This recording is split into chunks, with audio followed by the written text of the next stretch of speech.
امك ثم امك ثم امك، وانا بقول امك ثم امك لحد اخر يوم في عمرك. صلوا على النبي يا حبايب قلبي، اللهم صل وسلم وبارك عليك يا حبيبي يا رسول الله. النهارده يا جماعه جايلي مشكله من واحده حبيبه، يعني حبيبه عندي، يعني متابعه في الصفحه.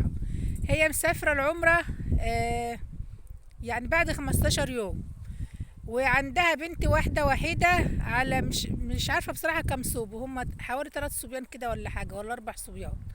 المهم يا حبايبي، بنتها دي مخصماها بقالها اكتر من سنة، والست دي يعني مش عايزة تسافر العمرة الا لما يعني ايه، بتقول نفسي اكلم بنتي، يعني هي تسامحني انا سامحها. هي الست ما غلطتش في حق بنتها ولا حاجة، بل بالعكس، البنت هي اللي غلطت في حق والدتها يعني. هي والدتها يعني ايه، آه، الست دي وجوزها اللي هو ابو البنت دي، هي مش بنت، ده هي ست كبيرة، يعني داخلة في ال40 سنة. ابوها وامها عايشين، وهي مخصماهم وعايزة تورث في ابوها قبل ما يموت. يعني شفت الجبروت لحد فين. المهم هي عايزة تاخد حقها وتالت ومتلت كمان وبزيادة من اخواتها ومن ابوها. يا كده يتخاصمهم وما تكلمهمش ولا لها دعوة بيهم. ده حتى شوف، يعني بقول لك اهلك لا تهلك. يعني الاهل دول يعني ولا بكنوز الدنيا كلها، يعني ورث ايه وبتاع ايه، ده دخلت الاخ ولا على اخته ولا الاب على بنته بالدنيا وما فيها. ودعوة الواحدة لبنتها برضو بالدنيا وما فيها. فانا دلوقتي يا جماعة ان شاء الله انا بدور على رقمها علشان اجيبه عشان اكلمها يعني وكده، وتروح تشوف مامتها قبل ما تسافر. وانا بقول لها ادعي لها في الحرم ربنا يهديها، وربنا يعني اي حاجة هتعمليه في امك هيتعمل فيكي، حتى لو انت ما عندكيش ولاد.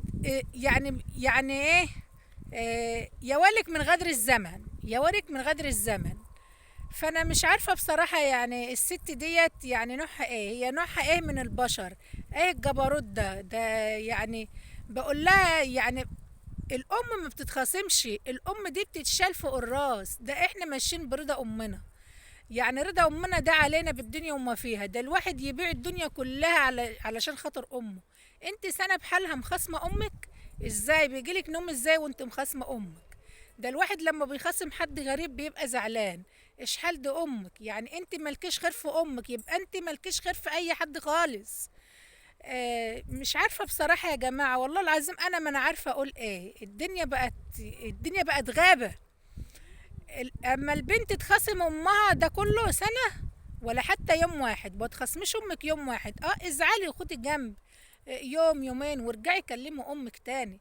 لكن تخاصميها تبعدي عنها، طبعا ما ينفعش، لا الدين ولا الاخلاق ولا التربية بيوصلنا ان احنا نعمل كده. يعني عيب في حقنا.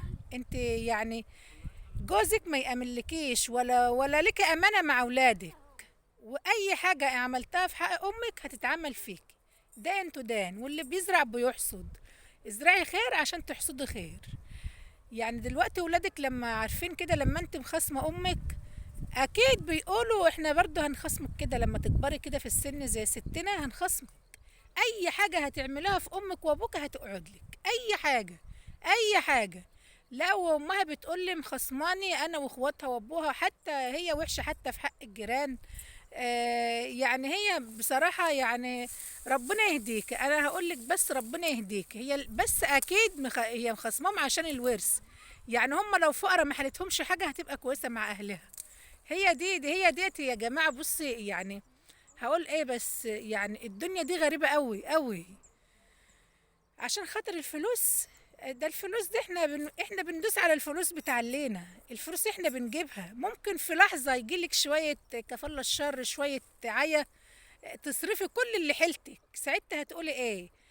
ولا مال الدنيا كله في صحتنا، لا ولا مال الدنيا كله يعني في ده صحتنا.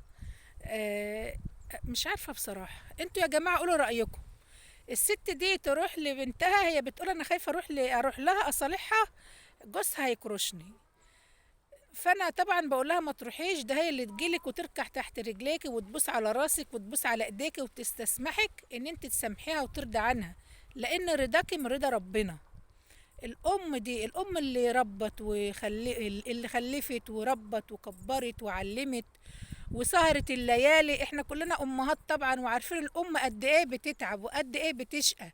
يعني احنا خدامين لولادنا.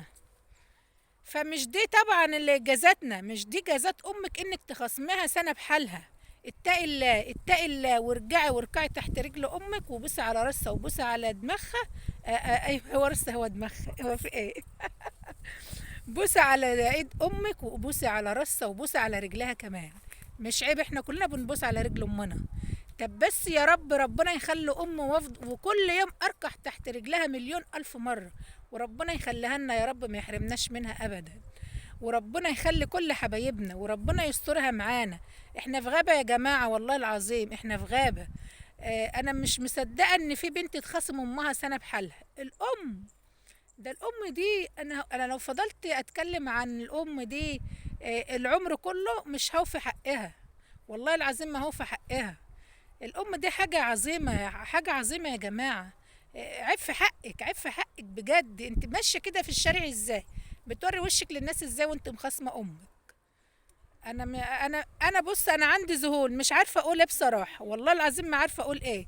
انتوا بقى اكتبوا في الكومنتات يا جماعه. انا رايي ان انت ما تروحي لهاش، هي اللي تجيلك، هي اللي تجيلك. تمام. انتوا قولوا رايكم يا جماعه. استودعكم في رعايه الله. حطوا اللايك بقى يا حبايبي وصلوا على النبي.